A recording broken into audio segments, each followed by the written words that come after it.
Three, two, one. And welcome to a special edition of Morton's Law. I'm your host, Christopher Morton, and we made it finally on YouTube. I've been promising it forever, and now we're on the special here, post-Wrestlemania Night 1 edition. We're going to bring you full recap of the show we just saw, and joining me right now is none other than the Peeps Naitch from Saturday afternoon's main event. Naitch, Hey how's there. it going? I'm doing great. After watching that show and was glad to be able to watch it and see people at the building. How about that? Yeah, good to have you here. And also joining us from the Work Shoot Wrestling podcast, the man, the myth, the legend, Big Daddy Corey Richman. Corey, how's it going?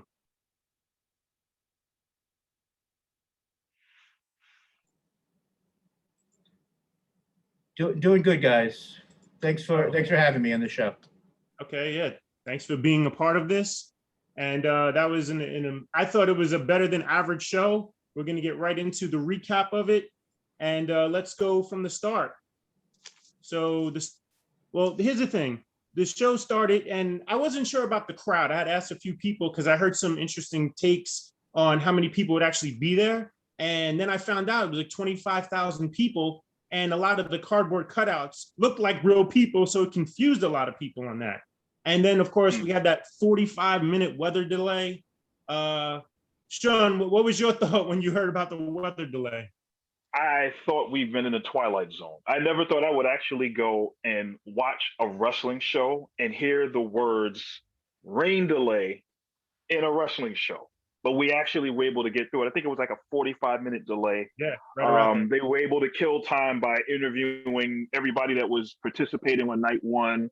One or two stars from night two showed up. And they actually did as best as they could. They showed a couple of video packages that kind of killed time, but maybe Mother Nature was trying to play a cool joke to remind Vince McMahon who really was in charge. Corey, any thoughts on the weather delay and the crowd in general? I think it was very interesting that you saw who's good at working on the fly and who's not. I thought it was an interesting idea that this company was able to go and put together a quick package of things and putting people in situations. Thought it was done the best they could. I mean, was it perfect? No, but I do think it worked as best as possible. I do think that one of the most interesting things was when the show did start, you saw who looked like stars and who didn't, especially at the very beginning of the show with the national anthem, everything else, where you had a guy like Roman Reigns in a suit and tie and a guy like Roman Reigns and Edge in their gear when they're not even wrestling. So I mean, I think that just showed the caliber of who portrays themselves as a big star and who portrays himself as just as another guy on the roster. Yeah, I think that's also one of those things that McMahon tries to kind of pass along, is that if you're going to be a champ or you're going to be on the show, you have to present yourself as such. And I think those that were there kind of showed their pecking order in the company by how they showed themselves up. Yeah, and also if you didn't see the pre-show, you didn't have to see it because everything was showed to you again in that 45 minutes. So Let's get right into the show. We get to start off with the heavyweight championship, WWE championship, Bobby Lashley against McIntyre. And I'll be the first to, I didn't love that this was the main event. That this was the opener, because I thought, listen, with all due respect to the ladies, and we'll talk about that match later, I just feel like when you talk about WWE championship, this should not be your open, despite the fact that you hear all the time people say, well, if you're not going to main event, then you want to open WrestleMania. And I talk about UFC cards and how you build the card. And I don't think it would have hurt this if it were the pre-main event, if you did a co-main event, so to speak. But even though I didn't like it, there's a lot of stuff that happened in this match that made it good. I mean, Sean, what were your thoughts on the match? I thought that the match, it started off slow, but it actually started to build up. I understand where you're coming from. To have that as the first match kind of took a little bit away from it, because it was like, okay, going in, I actually thought that the way Lashley had been being treated going into the match, that he was going to be a transitional champ. So I didn't put as much into the match as I thought I would, but it actually started off pretty good. The match got it got itself a decent pace, and I was able to really start to enjoy the match as it went on. Corey, what are your thoughts on the way it started and the build to the finish? Well, being the longest match on the card, 18 minutes and change, I thought it was. I would agree with Sean. It was interestingly paced. I think it built up well at the end. A little slow build, but I think it worked. I think it was the right decision to put it on top. I mean, we'll talk about it later on, but I think that it could have been a disaster putting Bad Bunny in the co-main event slot. I think that was a lot better than anybody expected. But I think it worked to build the crowd, and especially with that delay. I think if you had started with anything else, maybe besides Cesaro and Seth, that crowd could have very well either turned on this show based on being, annoyed by the weather delay and everything else. I think it was the right thing to put there. And I think keeping Bobby as champion, even if it's for only one or two more shows, I think was the right time with everything going on with this country and everything going on with the company. It even makes the whole thing with the Hurt Business splitting up even more make less sense. But I think it was the right thing right now to keep him as champion. I think it was the right thing, especially with the weather delay, to put it where it was. And one of the smartest things that they did was when McIntyre first came out, he actually did his 3-2-1 countdown before he put the Claymore into the ramp. And that got the crowd up to start the match. So they got a lot of positive momentum going in. They got the fans into it. And they really got loud for the entrance when he came into the ring. And that crowd participation really did work. Well, I disagree from the standpoint of, I think the crowd was so happy to just be there. I think you could put anything on, and I don't see any crowd turning on this just because, like I said, it was just finally, hey, we get wrestling, we're live, we're here. And that, again, I mean, we could argue about it being first. It didn't hurt at the end of the day. But when Michael Cole comes on and says, the most important title in WWE history, and you go, well, it's not the main event. I mean, yeah. It's just, so I had some thoughts. I mean, we could break down the match a little bit. First, I want to just say a few things that bothered me for starters. Okay, we know Bobby Lashley is an MMA fighter, an actual MMA fighter. And I've said this in the past, especially talking about The Undertaker back in the day. I hate it when non-MMA guys do MMA holds. For example, multiple times in this match, McIntyre is putting a Kimura, a double wrist lock, on Bobby Lashley, a guy who in which, if it were a real MMA fight, this would be over in 90 seconds with Lashley getting his hand raised. And I just I feel like it's insulting to Lashley when you're having to sell a move that, if it really was applied, you'd probably be tapping out, because that's how extreme that move is in MMA. I mean, you got Michael Cole, who is the Iron Man of WWE tonight, and I'm not saying that as a good thing, with what's going on with with Phillips and everything else we might talk about later. But him saying, pound and ground, at least more than once, because he was doing, I'm sure, so many things, so many people in his ear today, which was comical instead of, ground and pound. And I understand that it's a work to show, and you got to put different things out there to make things look good. And the submission didn't look terrible for the novice who doesn't know what's going on. And I thought it was an interesting storytelling. But if you're doing this at some point in the match, Michael Cole or Samoa Joe, who practiced MMA and sparring, at some point you have to say that Bobby Lashley has fought in Bellator, or has trained in mixed martial arts. At least to say that this is the reason why he's able to get out of these holds, or why he didn't submit right away, where a novice or someone who doesn't know how to get out of these things or release pressure, different things. I think that would have helped a little bit with the commentary to make someone like, Chris, who disbelief of the idea of an MMA fighter, if they may have said the fact that this guy, Bobby Lashley, has had, a couple of fights, knows how to go and relieve the pressure, and may have made a little bit more sense on the reason why he's in a hold for this long and he's able to not, tap out. Yeah, that's the other point. That's team. I'm sorry, Sean. They kind of dropped the ball there. In fact, whoever is in their headset should be talking about that. Somebody in the company should say, we should be saying exactly what Corey just said. I agree with that. Yeah. The other thing that I think threw me off a little bit, it started to get a little more annoying, was the amount of overhead suplexes that Drew McIntyre did. He started to look almost like Taz, how he would do the T-bone, he'd do the T-bone again, or even look a little more like Scott Steiner. I think he suplexed him like 5 or 6 times with that overhead suplex, which was like overkill. Yeah, but somebody that's supposed to be heavier than him and bigger than him, he flung him around like he was a rag doll. That's fair. I was just going to reference Brock Lesnar and how we get 1,000 suplexes from him in a match. But if you're going to go from the standpoint of, okay, this guy is equal size or slightly bigger in terms of girth, muscle, whatever. I mean, I didn't really have a problem with that. I felt like Lashley's moveset is very limited also. So you didn't get a lot of stuff. I mean, look, it was a good big man match, is what I was thinking as I was watching it. Now I want to go to the finish because I was really impressed with how they did this finish. Because as you're watching this, and look, everybody thought going in that McIntyre was going to get that moment in front of the fans. He was going to win. So as he applies, I mean, as Lashley applies his finisher, the Hurt Lock, you're just waiting for McIntyre to find a way to escape. And when he doesn't escape and he finally passes out, your reaction was, wow, like this actually happened. Like it was a shock. And I have to say this. I mean, tip the hat to the old man who decided to go in this direction instead of just going the easy way. And I was shocked. And give me your thoughts on the finish, guys. Sean? What I really enjoy the build up going into that move was there was a sequence where McIntyre went to go for the future shock DDT. He did it 3 times, almost like a Three Amigos, where he did one, rolled him over, did it again, and he only got a 2 count. So I think a lot of us were kind of thinking, okay, this is building toward the eventual Claymore at some point.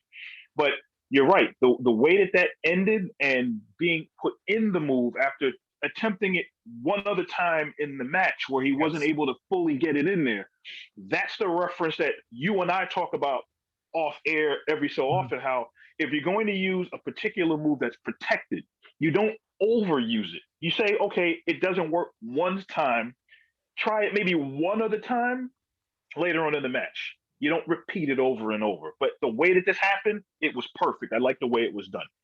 Corey? I would say based on match placement, I thought there was a very good chance that you were going to have the heel, or at least coming into the match, felt like Bobby Lashley was being portrayed as a heel, was going to keep the title. So me and Jason Brooks, my partner on the Workshoot Wrestling podcast, went and thought that there was a very good chance coming into this that Bobby Lashley was going to win this match, and I felt it was the right decision for him to win. So I think if this was the main event, I think there was a better chance that Lashley would have lost the title, and I think they played it very well with them, kept on building on the idea that this was Drew McIntyre's moment, the guy who was basically saved the company during this pandemic era, and this was going to be his moment. He beat Lesnar in 5 minutes last year, and it was almost like owed to him. And then all of a sudden, it didn't happen. And it was like Chris was saying, the shock value to like the average fan or the guy who isn't watching every week, who just knows that last year without fans, he didn't get that moment. It would be like, oh my God, this has got to happen. You got to have that happy moment on everything, almost like what like AEW did with some of their shows last year, where all the good guys or the baby faces won on their big show, and that didn't happen on this show. So I think I give McMahon, which I don't always do, right, give him credit for actually going outside the box on this. And just one addendum that I'll add, just one last addendum, which kind of soured me a little bit at the end, is if you recall, just before McIntyre went to go for that Claymore, he got distracted by MVP, which made him look like an idiot because he was in the corner, he was going for the Claymore, and then it looked like MVP wasn't even looking at him. He turned his head, then he turns around and goes for the Claymore and misses, and that's when he gets put in the Hurt Lock, which made him look like a fool. That's the one thing I did not like about the finish. I do wonder if that was also maybe a timing thing where it was supposed to be done differently, and maybe there was a cue or something that might have gotten screwed up there.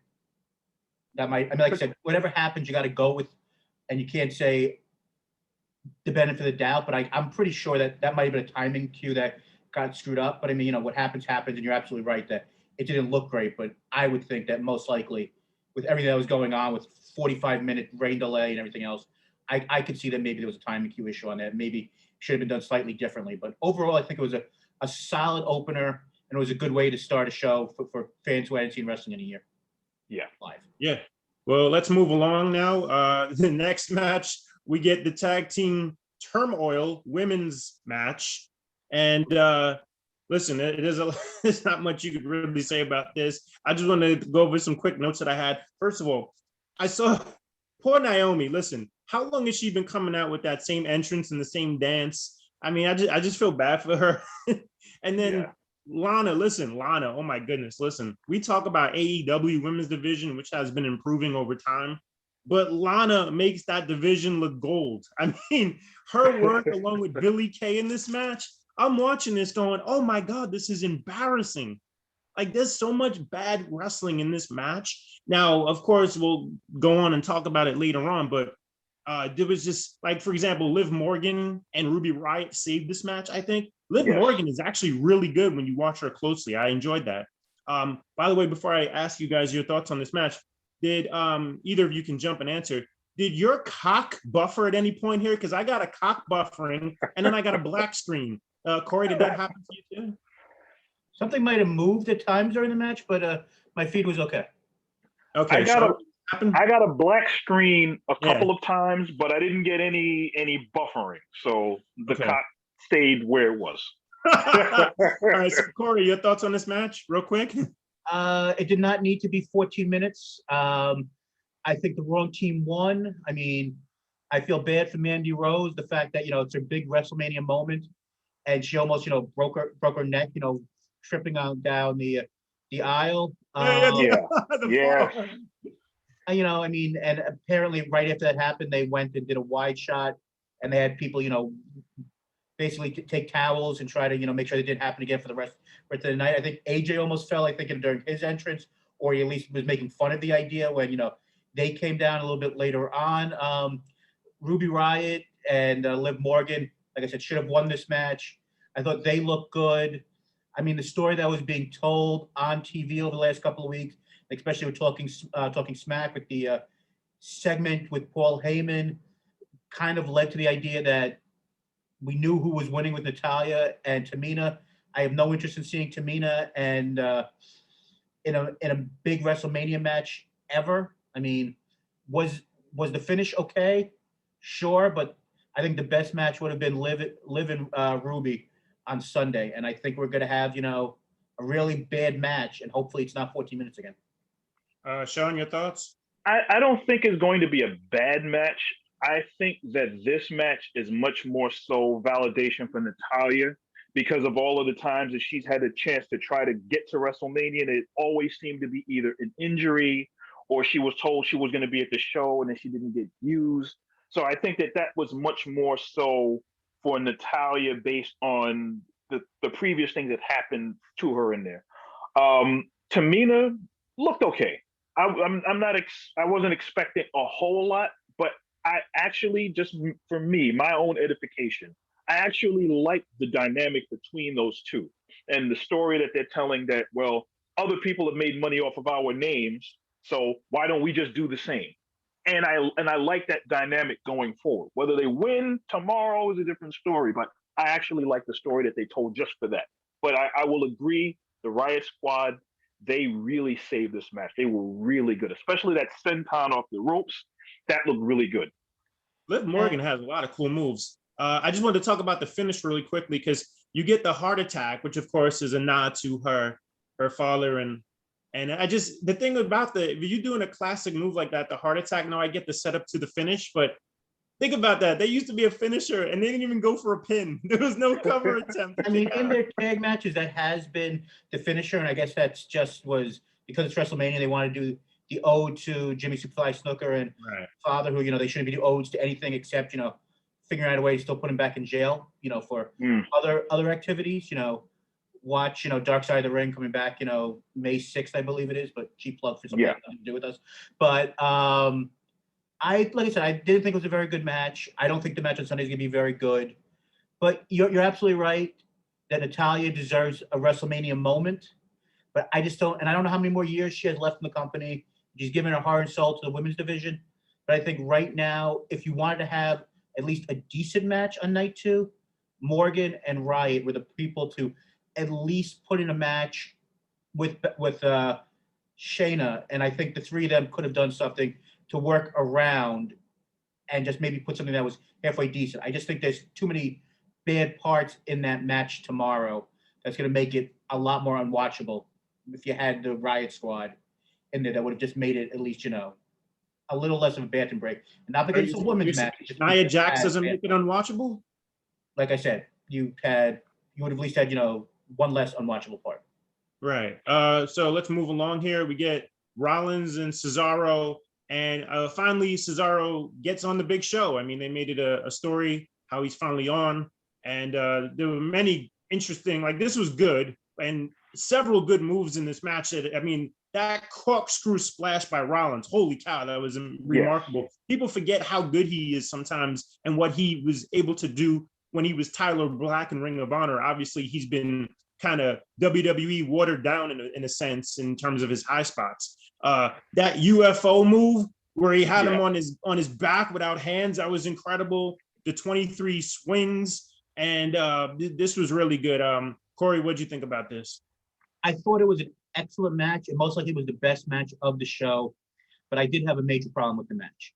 The whole entire match for the first half was, how am I going to get Rollins in the swing? And if that's the storyline of the match is stupid. I know that's not hard-hitting journalism here, but if you guys might disagree, but when your strategy is, how am I to get spin a guy? Why do I care? I mean, the highlight video, the package leading up telling you that this is Cesaro's first match, first singles match is great.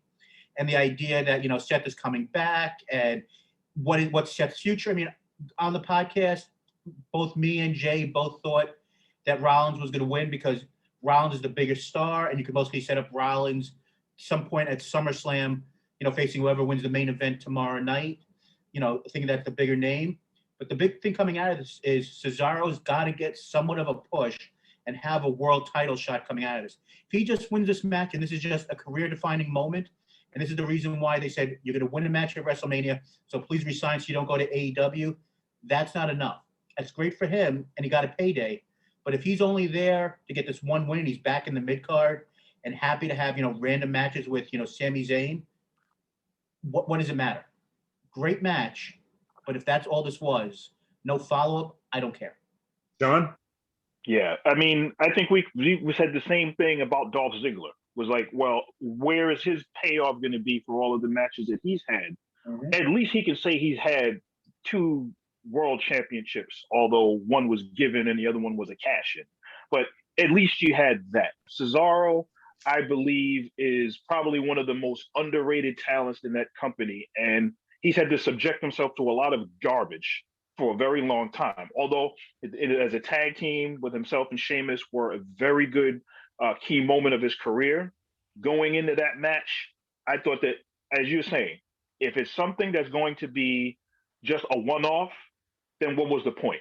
But the one question when I started watching the match is, why is Seth Rollins still buckle bombing people? That's the first thing that popped into my head.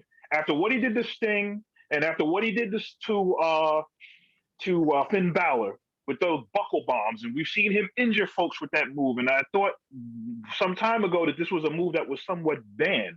To see it show up again, and luckily Cesaro was able to survive it, that kind of made me jump back in the match. But I was able to get back in it. There was the attempt at the neutralizer where he went for the power bomb, and then it got reversed, and then it went into the tilt-a-whirl, and then the tilt-a-whirl got reversed into the neutralizer, and it got the 2 count. There was a lot of good chain reversal wrestling in this match that I thoroughly enjoyed. It reminded me of a Ring of Honor match. It was very well paced. It was well timed out. And as you said before, as long as it didn't go into the swing for 500 million swings, I think they did 23, and then he went for the neutralizer and won the match. It was still, I thought, a very good match. But look, we shouldn't give them too much credit in terms of their long-term storyline and booking plan here. We should just be happy that Cesaro got a WrestleMania moment. You know what I mean? I mean, and that's the saddest indictment, though. That is really sad. Yeah. So moving along, listen, they showed what happened on SmackDown in terms of the Andre the Giant Battle Royal. Then they showed Rude and Ziggler retaining the tag team titles. And I really felt bad because the next segment was Rude and Ziggler backstage being interviewed on how they thought about the next match with AJ Styles and Omos. And I'm sitting there going, think about these 2 guys. They're the tag champions. And I just thought it was rather insulting to be asking them what they think about the upcoming match instead of them being on the card. It's brutal. Yeah, I don't know if you guys had any thoughts on that.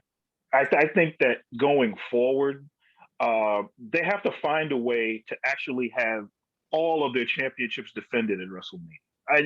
That us looking at WrestleMania, and this is supposed to be the biggest card. All of your championships are supposed to be important and defended, and I thought that they dropped the ball with that one. You know. Yeah, but that's how you have 9-hour shows, and then if you have that, unless you're putting a title on Cesaro or Seth Rollins, which either one of them deserves to be a champion, that match is not going to be on the show. And, thank God you wouldn't have, Braun Strowman versus Shane McMahon.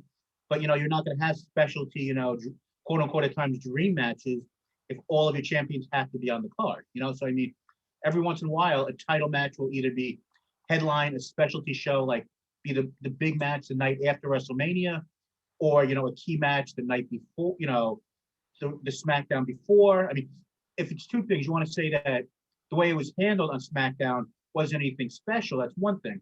But the idea that every title has to be defended, I think it depends on if something's hot or if it's really doing something that's lighting up the world that it needs to be there. Like the idea of both women's title, every women's title being defended, like, these women's tag team titles, they don't have to be defended at WrestleMania. And it's nothing against women's wrestling, which I love women's wrestling, but the idea that they're going to be defended, tomorrow night, they don't need to be defended, especially the fact that the people who have them aren't in a high enough feud that anybody should care about. And that's the bookers and the writers' faults. That. What we used to look at WrestleMania, and this is just for me, there was a time when WrestleMania used to start at 4 in the afternoon on a Sunday. But because of the WCW rivalry and a lot of the way pay-per-views evolved from that rivalry, pay-per-views started going on later, 7 o'clock, going from 7 to 10 or 7 to 11. So you used to be able to say, I have a 4-hour WrestleMania starting at 4, ending at about 8. And then you didn't have that long, it's ending at what was it, last year's WrestleMania, 2 years ago, WrestleMania? 5.5 hours. Well, combined with the pre-show, 7.5. Exactly. That can't happen again. So they're doing this, breaking it up now.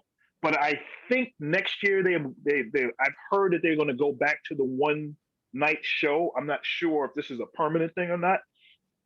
They should, because I guess if you're going on the fact that you're going to have a bunch of matches and then you're going to have a main event on each night to make it look like they're two separate shows inside of an umbrella, then that kind of makes sense. But I don't know. Yeah, well, I mean, sometimes you just have to realize we're watching WWE. So you have to just go, okay, I know what I'm watching. Yeah. So moving along, we got the tag team titles that I just referenced with Rude and Ziggler talking about. We get the New Day against AJ and the debuting Almost. And the thing is, all right, listen, again, this is me nitpicking here because I understand this is a tag team title match. But when you think about AJ Styles' career and everything he's done in this business, and to stick him in this situation, I don't want to say it's disrespectful or insulting. Now, I know he tried to get the Triple H match, and Triple H said he couldn't do it right now. But I just feel like you could do something more with AJ, albeit, yes, tag team title match. So just talking about this match in general, there wasn't a lot for me here in this match. The one thing that bothered me the most is that they work on AJ half the match, right? And isn't he the heel? Isn't he almost a heel? And then AJ gets the hot tag to a heel. I'm like, what am I watching here? And then, I mean, I don't know. The thoughts on the rest of the match. Corey, what'd you think of it? Well, a couple things. One, shortest match on the card, just under 10 minutes long. I think that it was very interesting, like you said, that the New Day, who have been baby faces pretty much the whole entire year, and for the majority, besides the very beginning of their run in the company, I thought it was a nice touch. The interaction they had all night with Big E, the one or two times a year, they'll come back together on big events and show that they're still, even though they're not on the same show, they're still a cohesive unit. I thought AJ did a good job, especially in a weird situation that all of a sudden he was playing a babyface when they've been a heel team. I thought almost in the limited action, I thought he looked dominant. I don't know if it was a star-making performance by any stretch, but in the limited amount of stuff that he had to do, I didn't see any botches. I think everything looked crisp. More he does, I think the better he'll get. I'm not really sure where this goes, if this is the typical thing where Amos gets too big for his britches and it turns into AJ versus Amos at some point, or there's a turn. I mean, like you said, AJ wanted the Triple H match just like the year before or 2 years ago, where he kept on going and trying to get the Undertaker match, which he got. I think it shows a lot and how much they trust AJ that they put him with Amos for this situation. And I think it's one of those things where it was just right place, right time, that most likely this would have been, Hurt Locker. I'm going to say that 400 times. Hurt Business versus. Is that a good movie? Did you enjoy that movie? Apparently you did. Apparently I'm a big fan of Renner, apparently. But I think it was the idea that if the Hurt Business weren't heels, and if Vince actually decided he wanted to do things long term and not decide to change his mind a week before the biggest pay-per-view of the year and split them up, I think it would have been, Hurt Business versus AJ and Almas, but you can't have two heel teams facing each other. So they went with, New Day in this role. So, I mean, I don't think it was a spectacular match. I think everything worked out all right. And I think Almas, in the limited amount he had to do, looked good. And I think that's all you could ask for. And I think it could be really interesting to see how much they have him do week after week and where this goes. If it's just going to be AJ doing everything in a hot tag and then Almas just heals people, if they slowly become baby faces, or where this goes, if it was like a one-night thing with the New Day playing the heels in order to make Almas look even better than he was. Sean, what stood out for you in this match, if anything?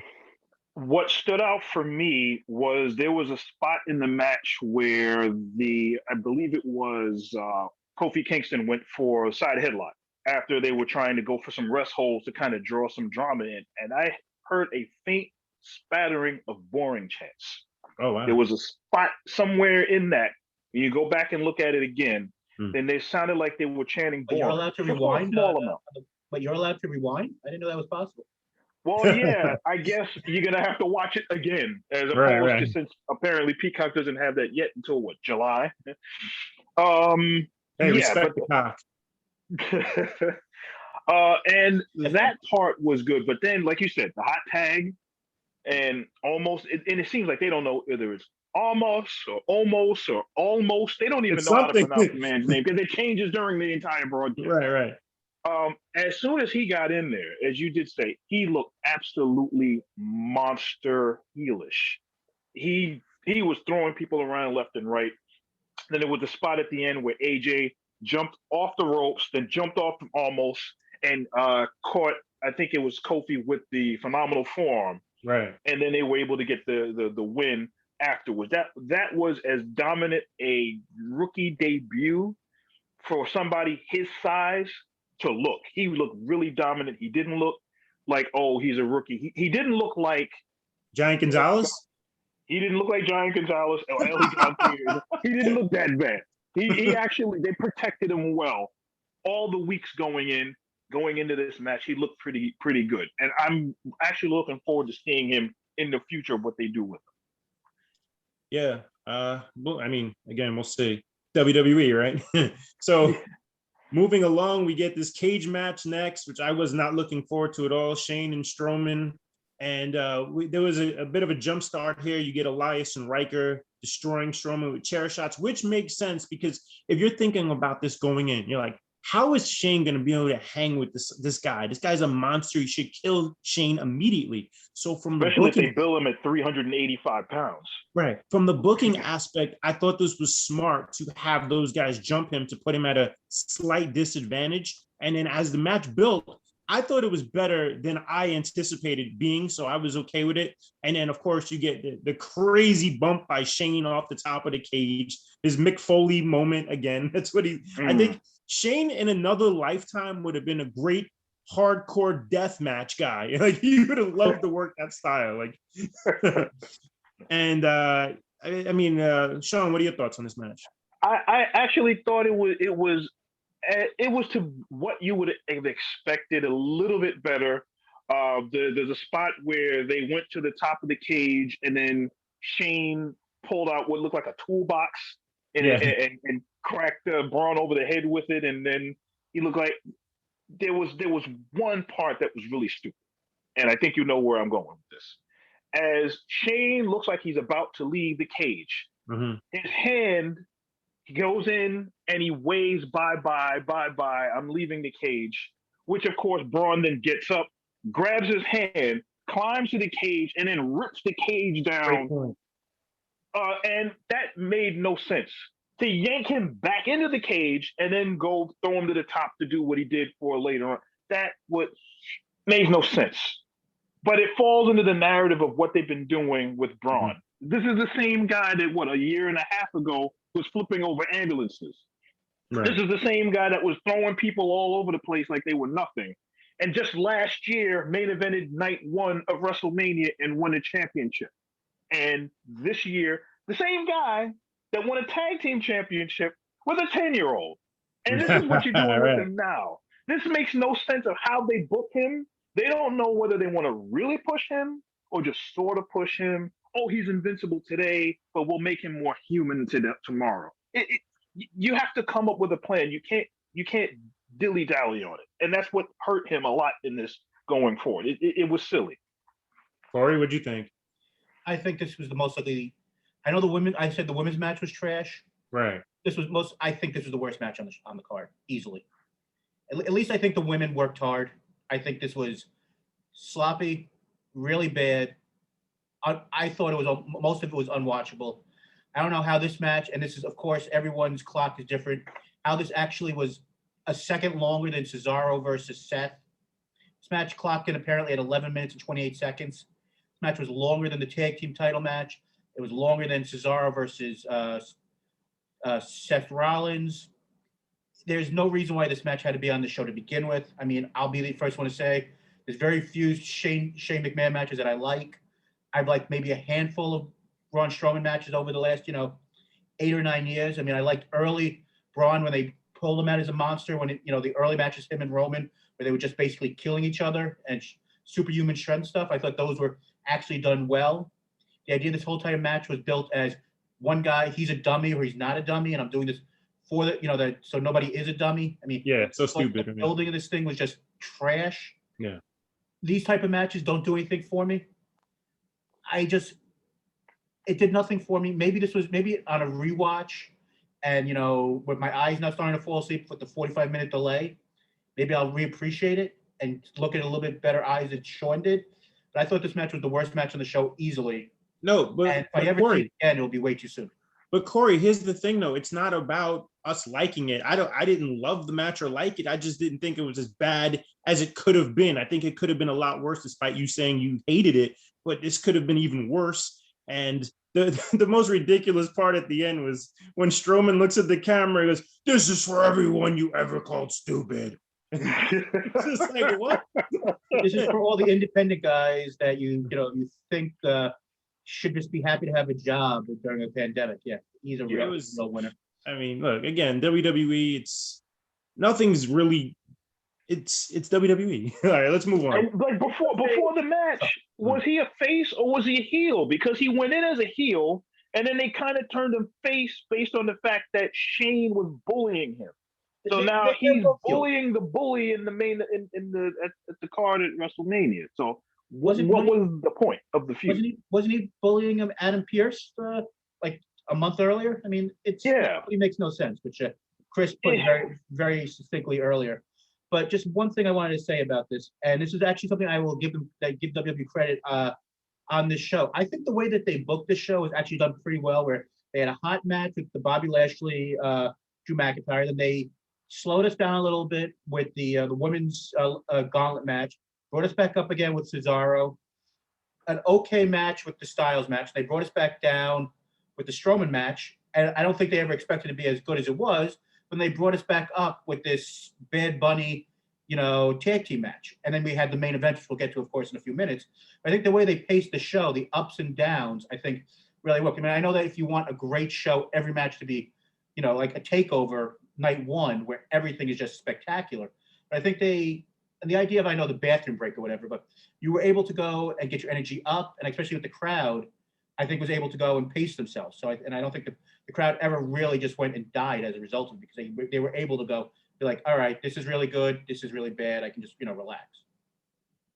Moving along, I have a question. If either one of you know, just speak up. Is Bailey hurt, or are they just doing dumb stuff with her right now because they just feel like it's her time to take a back seat? She's definitely not. I'm sorry. Sorry. Yeah, I don't think she's hurt at all. I just think they didn't have anything programmed for her. And that's a problem because she should have been on the card doing something other than, being a wannabe interviewer, NWO type, or whatever she was trying to accomplish. I mean, Corey, what do you know? She's definitely not hurt. I mean, I think that could be some big things planned for night 2, involving someone who's been off of TV for almost a year, may or may not have, recently gave birth to a child.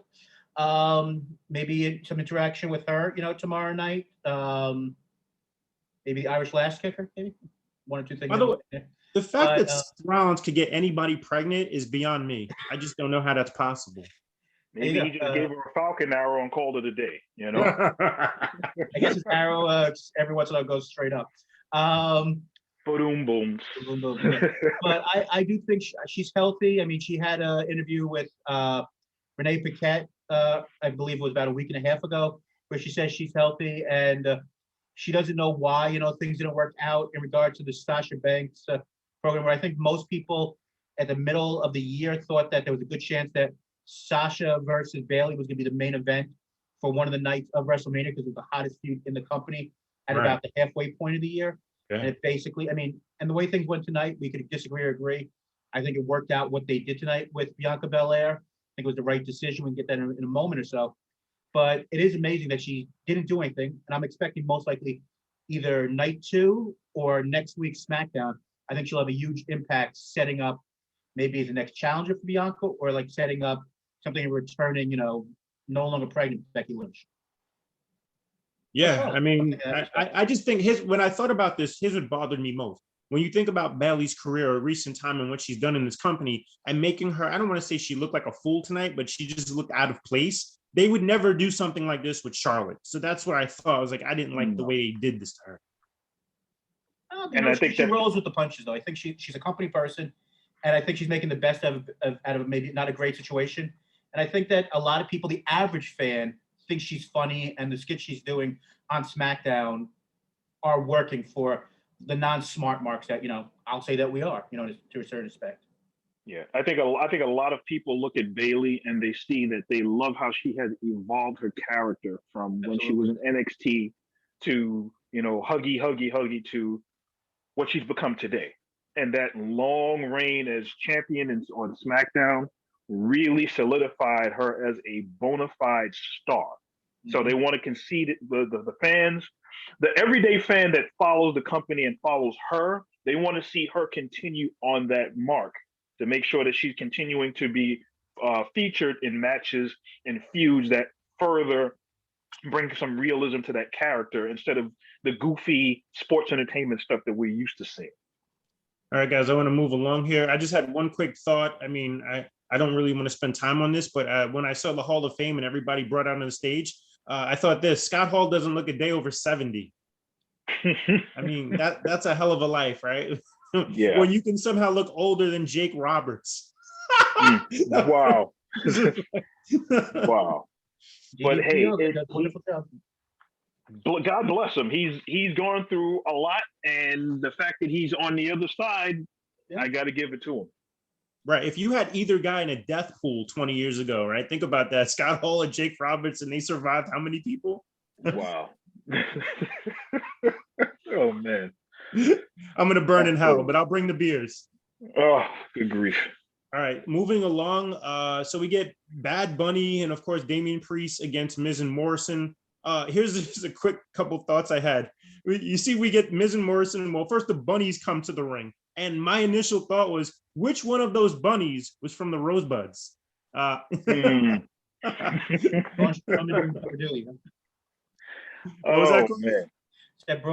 Strowman was doing double duty then, huh? Yeah, right. So then we get, of course, the huge entrance for Bad Bunny, and then Priest comes out. And oh, by the way, this is when my cock buffered again. Did anyone have this problem again at that point? No. No. Everything Okay. was fine on my end. So then early on, we get a "Let's Go Bunny" chant, which was great. And then all right, coming into this match, there was a lot of speculation, a lot of stuff. I don't know what you guys heard, but they say the reason why they decided to go with a tag team match was because Bunny perhaps wasn't ready to carry a match but on his own. However, while he was training at the PC, by the way, a real side bit here, the fact that he was training at the PC along with Keith Lee and the rest of the guys in the catering squad. By the way, remember the old Job Squad? Should they come out as the catering squad and start jumping? That'd be good, right? That is sad. Yeah. So the thing here is that Bunny was more than respectable. First of all, he worked like 75% of the match. He did so many things. I'll let you guys jump in here and tell me your thoughts. Corey, what did you think? I was amazed on how good Bad Bunny was in this. I'll be the first one to say I am not a fan of his music. Before, Royal Rumble or whatever it was, I had no idea, honestly, who Bad Bunny was. I wasn't expecting anything in this. I was really impressed. I expected, Bad Bunny to be, in the match for, like 3 minutes, and this was going to be a showcase for Damian Priest, which I kind of feel bad for Damian Priest, the fact that he didn't get more time in the match. But you know what? He's going to, and I also feel bad for, you never feel bad for Vince McMahon, but due to the fact that this event was, 35 minutes or 40 minutes with the rain delay, I don't know how much of this stuff is going to wind up on, Sports Center. One of the major reasons why you have Bad Bunny there in the first place is to get on Sports Center or ET or different things. And with the delay, it may not get on there. So those type of things may not happen. But I thought they worked really well together. I thought Bad Bunny, as much as everybody, shits on the Miz, I thought the Miz was the perfect person to do this stuff with Bad Bunny, because the Miz basically has no reputation with wrestling fans to begin with, because 95% of them hate him to begin with. And for someone to make to basically put Bad Bunny over, he was the right guy to do it. And I thought that Morrison looked good in his limited stuff. I thought that Bad Bunny showed that he respected the business. I thought commentary in the match was pretty awful. I mean, commentary for the most part all night wasn't great, but I mean, I thought overall, I think the match overproduced. Thought maybe it was 3 or 4 minutes too long. Did it need to be 15 minutes? Could have you taken like 3 or 4 minutes off of this match and added it to Cesaro versus Seth Rollins? Sure, but for what it gave us, it overproduced mightily, and I think it's maybe the third or fourth best match on the show. Now, Sean, before you jump in here, I just wanted to go over some of the moves that Bad Bunny hit. Maybe you can elaborate on the shock of these moves.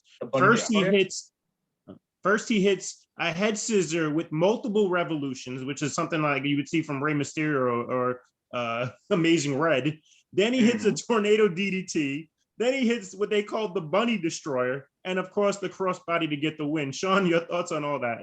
Oh, yeah. Oh, you're also forgetting the arm drag into La Magistral initially when he first started, which was insane. I was like, wait a minute, somebody's teaching this guy something. And then all of a sudden, the next move, and then the next move, like, wait a minute, this isn't Jay Leno wrestling on the Road Wild at WCW. He actually looks like he was taking his craft seriously. Next call, he sold well. He looked like he was trying to compete. He looked well trying to go for the tag. He took a beating in the match.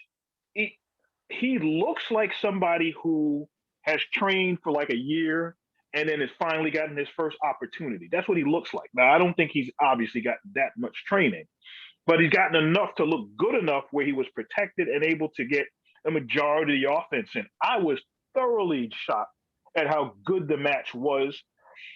And then there was a spot toward the end of the match where he got in and he threw Damian Priest out of the ring into, I think it was like a plancha. And then he went to the top rope and he did the plancha himself. I was thoroughly impressed by it. The move set, the work rate, and the fact is what Corey said is right. I wish that Priest could have gotten a little more time in the ring, because this was supposed to be a vehicle for him coming from NXT. But I think this was much more so for the shock value of having a star, a recording artist, especially in the Latin American community, the Hispanic community, where wrestling is a huge demographic. That's what they were looking for, and I think that's what they got. Well, just from what I had heard, and apparently people were wrong, whoever speculated the fact that they were trying to protect him and why they added Priest and Morrison to make this a tag, but then they put him out there for 80% of the match, and he proved everybody wrong, whatever they thought about him. So you would think Bunny was out there to protect Priest the way that they had him in the match. And then on top of it, so that makes you think, okay, well then clearly they just wanted to get Priest and Morrison a payday. So that's why they put them in the match. If I don't know, who knows what they were thinking. Only thing I just want to ask quickly, I know we have to move on, but do you think that Priest got anything out of this match? I know he's there with a celebrity and maybe helps his credibility with the Latin community, but does the former Punishment Martinez, who was really good in ROH and had an okay run at best in NXT, did he get anything out of this match besides like saying he was the bodyguard for a celebrity? Because I personally don't think he was in the match long enough. I don't think he really did much. I mean, he had one nice dive. You know, he kicked out of the. I don't know if he did kick out of Miz's finisher. Skull finale. Yeah, did he get anything out of this match? I don't know. I mean, no. But like when you think about guys, I'm sorry, Sean, when you think about guys like him who come from Ring of Honor and the independent circuit, and the fact that he's even on this show so early in his main roster career versus the aforementioned Keith Lee and other guys who had even maybe more success at NXT, that just says a lot in what they think of him going forward, and maybe he will be in a bigger picture. Yeah, and you team him up with a celebrity in that high, because this was a high profile match. So this wasn't, even though you can think what you want of the Miz, he wrestles safe, he wrestles born, whatever the arguments are. Oh, no, absolutely. He was at a high enough spot as far as profile of where that match was, that it would give the rub to Damian Priest to get him a little bit of notoriety, a little bit of attention. But we all know where the real attention went to in the match, which is, this is McMahon. He's not in the wrestling business anymore. He's in this entertainment business. So that's where that went. Well, for the foreseeable future, that is. we don't know how much time he has left. So let's just move on to the main event. And we talked about it in terms of match placement. And listen, this delivered. Sasha Banks and Bianca Belair. It was, here's the thing though, the funny part is that as Banks enters, Cole says the following: she could be considered the best ever. And I thought to myself, okay, you're just saying that until the next time Charlotte Flair walks the aisle, right, Cole? I mean, it's funny how they overplay everything. Like they said, the New Day are the greatest tag team champions in the history of the greatest tag team ever. And I'm like, no, they're not. Just because they won the title 11 times doesn't make them the greatest tag team. And, but listen, by the way, how much makeup was Sasha Banks wearing tonight? Did you see her face? I was like, it didn't look like her. Who is that? She is on both sides of the cheeks and the sides of the face. Is like, wow. And then as the match went on, it started to fade away. It almost started to look like a map. The way it was starting to run down the side of her face. I'm like, well, that's a little bit much. There's a few of those women. Even Kayla Braxton backstage, she had like a pound of makeup on her face. I'm like, what are they doing, these women? It's incredible. But we know Vince McMahon is one of those type of people that has to have all of the women in his company that are on television always wearing a lot of makeup. And that's something that I've noticed for a long, long time. By the way, just so everybody knows at home, those watching us, we didn't have makeup put on before the show. I don't know if we needed it or not, but I chose not to go with it. Corey, did you want makeup? I didn't ask you. I haven't shaved in a couple of days. It's in my contract that I always have to have makeup on. Okay. Let's go around this match. Yeah, exactly. I thought this was a really good match. I think this is higher end of any women's match in WrestleMania history. I think it's got to go down as one of the top 2 or 3. I mean, this is definitely better than the 3-way match we had a couple of years ago with Charlotte, Ronda, and Becky Lynch. I mean, is the Becky Lynch win a bigger win in the history of, in history? Most likely. I mean, this one might be bigger culturally because you had 2, strong African-American female participants, and where our country is. I know I've said that more than once, especially with Bobby Lashley. But I think that, especially with the way the match ended, I thought was really strong. I think you saw some of the nerves early with Bianca, and was it a perfect match? No. But I think as the match went along, I think you saw what the company sees in Bianca Belair. And I think they had the perfect opponent in there for her and Sasha, because I think Sasha's better than Charlotte. And I think if you want to say that Sasha Banks is most likely, at least on the main roster, the best female performer they've had, maybe not the most, physically talented, maybe not. But I think you can say that Sasha Banks might be the best performer they have. I think, like, the best actual performer in the company is most likely right now is Io Shirai. But I think that Sasha is on a level of consistency where she was the right person at the right time to help Bianca get to that next level. And it's going to be interesting to see what Bianca can do now that she's no longer the plucky underdog who's going for the title, and how she reacts as champion, as she's got to go and put on those matches with maybe returning Becky Lynch or a Bayley, or, where she's got to go and be the person who's dominating, and the people who are not as good as her, like a Carmella or Dana Brooke, or someone of that aspect, where, she's not the person who's being led through a match. She's got to actually be the A person in the match, Yeah, when she starts calling her own spots, I think that's when you start realizing she's made it. And I don't think she's really done that yet. Right. Sean, before you get into your thoughts, I just wanted to go over a couple of things that happened. Maybe you can piggyback off of this. For starters, the incredible strength that Bianca Belair showed in this match. The one spot where she picks up Sasha Banks in a press slam and then walks up the stairs with her and throws her into the ring. And there were multiple other spots with her strength and just incredible things that she's capable of doing. There were multiple good exchanges. I thought Belair had incredible emotions and facials during the match. Facials, especially when she didn't get that one pin and she reacted. And then I just love that finish. Sean, what did you think? Yes, it was brilliant. The other move that showcased her strength was the multiple attempts at slingshot suplexes, where she went to each rope and held her in the air, and then went to the next, went to the third. She did it the fourth time, and Sasha tried to fight through it, and then she picked her up and then tried to put her in the KOD, and then it got reversed. So that was brilliant. But the facial expressions, you're right, they were dead on. She went for that 450 splash the first time, and she caught the knees to the ribs. She did it again. She got it, and then was able to didn't get the 3 count, and the look on her face was like panic, like, oh my God, like I thought she was gonna just break down and start crying because of how when she first got in the ring she was emotional, and that played on what McMahon looks for when you have a main event.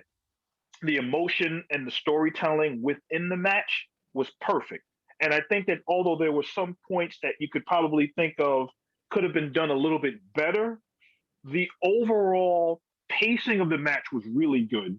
The attitude that they both had, starting with the collar and elbow, pushing each other, slapping each other, that was perfect. And that built into the pace of the match throughout. And I think that was absolutely brilliant. And for me, this was the match that felt most like a WrestleMania match, more than any other match on the card, because of that emotion and the story that they told in the match, with all of the physicality that went in as well. How about the reaction of the crowd when she used her hair as the whip? That was incredible. Yes. And the sound of that head that I don't know if they added it or whatever was the case, it was perfect. It popped, right? It really, really got the crowd popped. They were, what? Oh, man. And the entire exchange to get that finish was incredible. So well done, the way they worked that last 20 seconds to get the finish. And I got to ask both of you, because I'm sure you heard this, and I don't know what happened, because I would want to believe that Michael Cole knew when the finish was coming and that Vince wouldn't do that to him, but Cole thought Sasha Banks kicked out. What the hell happened, Corey? I think that was mostly a timing issue, most likely, where he may have thought the ending was coming maybe in another sequence, and that's maybe where it came from, because, I mean, so much stuff is happening, and it's just a slip up. And like I said earlier, that if you notice, the only person who was on every match on that show was Michael Cole, and this wasn't exactly a stellar night for Michael Cole. Michael Cole made a lot of mistakes tonight. I had one question for you guys, and I found this very interesting. We've had in the last maybe 6 weeks, 3 really good women's matches. We had Thunder Rosa versus Britt Baker on AEW. We had earlier this week on Takeover Night 1, we had Raquel Gonzalez versus Io Shirai, and we had the Sasha Banks versus Bianca Belair. How would you rank the three? I mean, I personally, I think I put the Thunder Rosa match first. I put this match second, and then I put the Takeover match third. And I'm not saying any of them was bad, but I was wondering what your guys' thought was. I know recency bias, maybe this because you just saw it 10 minutes ago or an hour ago, I guess now. Maybe you say this is first, but I was wondering what your guys' opinion is. Well, I would put this first slightly over the Britt Baker. As good as that match was, I didn't like the ending in terms of like the indie garbage stuff with the thumbtacks. Although, like if they would have, I'll give you an example. If they would have done a similar match to what we saw from Cole and O'Reilly in terms of not going garbage, but giving us an 80s brawl-esque, then the finish to that would have been better. But this was slightly... Well, yeah, the match, of course, was ridiculously long. We talked about that. But Sean, what would you put first? I would probably, now that I'm sitting down thinking about it, I would probably put that the match we saw today, not being a prisoner of the moment, but tonight's match was one. And then I would probably say the Thunder Rosa match second. Now, the Io Shirai Raquel Gonzalez match was a great match. You think so? I thought it was just a match. I'm sorry to cut you off, Sean, and Corey. I'm sorry to disagree, but I thought it was just a match. I don't think they did anything spectacular in that match at all that would warrant it being considered a great match. That's just my 2 cents. Well, I think I'm sorry to stop you there, Sean, for a second. I think the idea that they helped make Raquel a star, and I think they made her a star in the match because Io has been booked so strong. I think it helps build that match, making it maybe more than it was on paper. And I think maybe I look at that and the idea that the building of progression of her, and it was the idea of how she became, it was the final piece of the puzzle, I think maybe helps that match. And I think that just that whole entire night, from everything that would happen with Ciampa and however you want to pronounce it, Walter, or how it's correctly pronounced.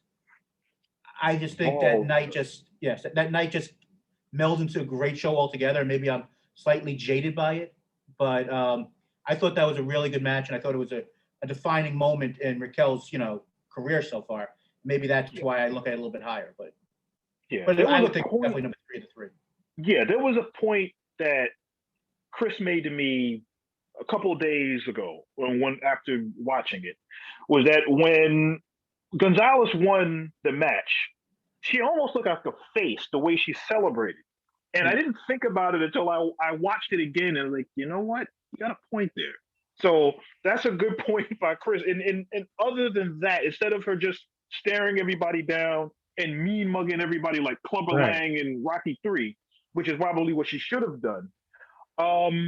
Yeah. Other than that, it was an interesting point to bring up. But overall, I think that these matches, these 3 matches, it shows you the evolution of where women's wrestling has gotten, where the companies can trust them to not only have high-profile matches, but actually main event shows. Corey, you had something else to say? Oh yeah, I guess last thing on that topic, and this is not as try and make this not a sexist remark, but can you really name any time when a female performer has won a major title where they don't either break down crying or they don't show the unexpected emotion that babyface or heel? I mean, I'm not saying men are tougher or hide their emotion better, but if you look at pretty much any time, especially in NXT or WWE, whenever, besides I think with like when Tessa Blanchard, actually even when I think when Tessa Blanchard won the world title in Impact, pretty much every time a female performer wins a title, they break down and cry, or there's this release of emotion that you would even think as a badass heel, you shouldn't do it. It's just, I don't know if it's, just that emotion comes out of, women being sometimes more sensitive than men. There's never usually that hard ass feel of when a title is won, usually by female performers. So I mean, but that's on the agent, and then of course the promoter to say don't do that. Yeah, but I think it's just the moment of it just happens that sometimes those, of that defining moments just can't help it. And I mean, okay, I don't know if it's just something that's got to be taught better, but I mean, right. But then that's when you have the moment, okay, we're going to ban the leg slap. We're also going to ban our heels from acting like faces when they win a title. That's it. It's on the wall before you go through the curtain at Gorilla. And then, of course, apparently they forget about it once the match starts. So it's all relevant. Right. So, okay, let's just do this really quickly without giving too much. On a scale of 1 to 10, Sean, what'd you give this overall pay-per-view? So far, night one out of between 10 being the highest, I would probably give this a solid 7. I think it was actually pretty good. It wasn't great by any means, but there were a couple of really good matches and one really stellar match. That's what I think. It was a solid 7. I won't expound on that. I'll just agree with your 7, Corey. I would say somewhere between a 7 and a 7.5. I think it's a pretty good grade for it. I thought there was one terrible match, one halfway terrible match, and 2 to 3 really good matches. I mean, I think storytelling and build pre-show, I think, hurts some of the matches that turned out to be better. And I think that Bad Bunny overachieving really helps to show that I really wasn't expecting much from the beginning. So I over expected, so that's why I'm giving about a 7, 7.5. So very much pleased, but if I don't ever have to see Braun Strowman or some of these women again, I'll be happy. Before we go, I just wanted to give you guys 90 seconds each on, instead of going down the whole card of tomorrow, 90 seconds of what you think about tomorrow, what may stand out for you, what you anticipate. Corey, 90 seconds. Wow, clocks have never been a good thing for me, but I'm really looking forward to the Universal title match. I think that any of the 3 men can win that match. I would keep the title on Roman Reigns, but if Edge wins or Daniel Bryan, I don't think it's a bad decision. I think the women's title match is going to be very good. I think it's making the best of a bad situation. I think Rhea Ripley will win. I just think they've really killed Asuka's momentum over the last year, and it would make no sense for her to win after being such a bad champion. And just like Strowman, due to the fact I'm not doing an after show this time around, I don't think I'm watching Randy Orton and The Fiend, because that has been one of the worst feuds in history. And if the fans don't crap on that, I am going to be super surprised. Sean? Where do I start? The Universal Championship match, I'm expecting to be the Mania match that they build it to, especially the way that they actually built that card up for that particular match as the main event for the entire show. Asuka, I don't like what they've done with her, and I don't like how they brought Rhea Ripley into the feud, because they just brought her in all of a sudden. Oh, she's going to get a title match. First show on? That makes no sense to me. The Women's Tag Team Championship match, kind of, sort of, we'll see how it plays. Bathroom break. Yeah, I guess that's what could happen. And I think the Big E and Apollo Crews match, what is it, a Nigerian drama? What are they doing with this? Sounds like something that you would see on Robot Chicken. Sean, you can continue your thought in a second. Explain something to me. Apollo Crews has been in the company for how long, and now all of a sudden he has an accent? 5 years, and now all of a sudden he's Nigerian. Right. I don't know. I have to win the match. I don't get it. I don't understand. If you started him with the accent, maybe, but you don't grow an accent 5 years after you were there. Wait, Sean, they did the opposite of Kofi Kingston. He started with the accent, lost it somewhere. He's already lost 6 times, 6 title matches, and I fully expect him to win. But it's I'm sorry to interrupt your time here, but it's very hard to actually care about. And like I said, I think they'll have a good match, but it's very hard to care about a feud and a match when a guy's lost 6 straight title matches, and you're supposed to care about the 7th opportunity. That's just me. I can understand that. And I think Big E showed on SmackDown that he does have a serious side to his character that they want to bring out, which is very good. So I like that they had him out with the New Day briefly, but he didn't do any of the crazy rolling around and acting silly stuff. He just introduced them. Tomorrow, I'm expecting, or well, today, since it's almost 1 a.m. as we're recording this, I think that he's going to show that seriousness, and hopefully the match is okay. I think the show overall will be somewhat better than night 1, but I don't think by that much.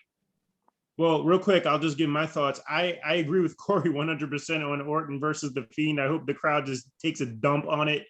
I want to hear a "this is awful" chant. I want to hear, I want to hear a Husky Harris chant. I mean, just Change the because channel. right now, what was that, Corey? Change the channel, Chip. Anything. Wow. I mean, and then, oh, let's go to the main event real quick. Because when we talk about, remember when the Universal title was first introduced, that red ugly belt, and everyone mocked it, and everyone was like, oh, what is the purpose of this? And think about this right now. Technically, night two, the bigger night of the two events. And now, not the WWE Championship, which was the curtain jerker on Saturday night. Now we get the Universal title is the main event of night two. And how much more that title is technically more prestigious than your main title, so to speak. But Yeah. that bothers me. And then also what bothered me more than anything, and I hope I'm wrong here, I really do. I mentioned this on my last episode on my podcast about the entrance of Daniel Bryan into this match, which most likely everyone can think, if you know this business, is that he was put into this match because he's going to be the guy to lose. And that's lazy booking. And I hope that isn't the case. I want to be surprised by the finish. But real quick, both of you, what do you think about? You agree with that he's just in there to lose, Sean? Probably. I think they're also giving this as potentially his last really big main WrestleMania card, because I kind of think he's kind of winding it down. So maybe that's where this is coming from. But it also, he looks strong going in. So they built this feud up with him in it, and they did a pretty good job with it. Corey, what do you think? I think all on the go home show for SmackDown, I mean, the matches weren't very good, but I think all three men's promos made you believe that they can win the match.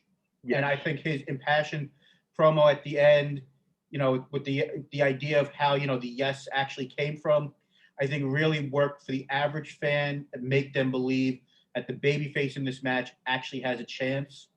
So, I mean, I think going into it, the plan was that, if Roman's going to lose, Roman doesn't take the pin. So you can set up, the rematch at the next pay-per-view, actually having the one-on-one match. Like I said before, I don't think Roman should lose the title, because I still think there's still meat on that bone of him being, the badass heel. And I think it works better as him being the badass heel with the championship. But I honestly would not be surprised if Daniel Bryan maybe is a transitional champion and then losing maybe to Edge or losing to Roman, in a one pay-per-view after this. But I honestly could see any one of these guys winning, and I would not have a problem with it. I think also remember sorry to cut you off, but the WWE also has a way of pushing stuff that should have happened at WrestleMania to the day after on Raw. So if there's something really big that was really supposed to happen, don't be surprised if they take a piece of underneath it and they push it over to Raw and extend it as that being the impetus for, I guess, Backlash or whatever the next pay-per-view is after WrestleMania. So if there's something that should have happened at Mania, doesn't happen at WrestleMania, you'll know why. By the way, that's going to be a huge letdown. We get the crowd for 2 nights, and then we're going to get that post-Mania Raw back in the whatever the hell they call it, because now we're going to have no crowd again. Thunderdome, yes. Thunderdome, sorry. I'm thinking about the Capitol Wrestling Center, the Thunderdome, everything. Like, they have to name everything something. Yes. But that wraps up this edition of Morton's Law on YouTube. I want to thank everybody for joining me. And I want to thank the peeps, Naitch. Woo! Can I get a woo? There we go. Where can we find you, sir? What are you doing? You want to plug anything? I know you're on your roof all the time. What else are you doing? What I can plug is do a podcast with the Hot Rod and Lady T. Is called The Absolute Truth. It is on Blog Talk Radio / Absolute Truth 100.com. You can check that out on Blog Talk Radio, and it's really good stuff. Sounds good. And I'd also like to thank Corey Richman from the Work Shoot podcast. Corey, tell us when we can hear your next show, and anything like Twitter you'd like to plug also. Sure. The Work Shoot Wrestling podcast. We've done over 200. I believe next episode will be 271 coming up, usually every Thursday at 7 o'clock. Me and Jason Brooks, and you can catch us on Twitter and Instagram at WorkShootPod. And also the other podcast that I'm part of is a comedy podcast. No one nearly as funny as our host this evening, Christopher Morin, but that is You Don't Know Jackie podcast. But you can follow us anywhere where you download podcasts. Just like Chris, we use Anchor FM. Find us Apple, Spotify, Google, Google Play, apparently, iHeart, and, pretty much everywhere else. But it's always great chatting with you guys. And Sean, maybe we can figure it out. You can join us on the Workshop Wrestling podcast sometime soon. Okay, I will definitely give that a try. So guys, before I go, I just have to mention one thing because I promised my audience 2 nights of YouTube. Tomorrow night, I'll be on again, I should say Sunday night / Monday morning with, because I did a podcast recently with the host of the Smart Out podcast, Jamal Edwards. He's going to be on with me to do recap of Night 2 Wrestlemania. And of course, you guys can also listen to my podcast, Morton's Law, on all major platforms. And please support the show. I appreciate everybody for listening to this episode. And I'll be back, like I said, tomorrow night with Night 2. I thank you again, guys, and God bless gay sex.